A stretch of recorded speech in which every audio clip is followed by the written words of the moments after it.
Hi guys, and welcome to another video. And in this lesson, we're going to be looking at viral diseases. Now, it's important to know that viruses are non-living strains. Now, we don't refer to viruses as species, again, because they're non-living. Now, if you take a look at this representation of a virus here, we can see that the outer coat of a virus is called a protein coat. And inside this protein coat, we will have a short length of DNA. Now, during virus replication, both the protein coat and the DNA replicate. And that's before they burst out of their host cell. And just a few examples of viral diseases that you've probably heard about. We have one called the norovirus. And also we have Ebola. Now, what's important about viral diseases is that antibiotics cannot be used to destroy them. Let's take a look at a viral disease that affects plants. And this one's called the tobacco mosaic virus. And it's commonly referred to as just TMV. Now, gardeners are constantly on the lookout for TMV, and they can identify it by this discoloration of the leaf. And this is because the virus affects the chloroplasts.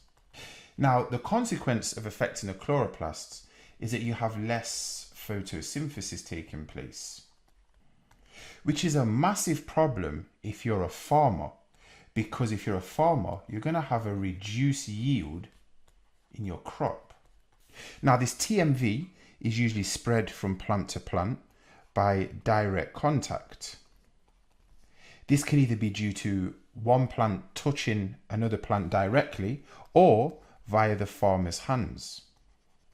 And currently there is no cure for TMV, which means farmers and gardeners have to do their best to isolate or keep affected plants away from the unaffected plants. Our next viral disease is something called the human immunodeficiency virus. We may know it as just HIV. Now, HIV is a disease again spread by direct contact. And this is usually the body fluids during sexual contact or the sharing of needles with an infected person.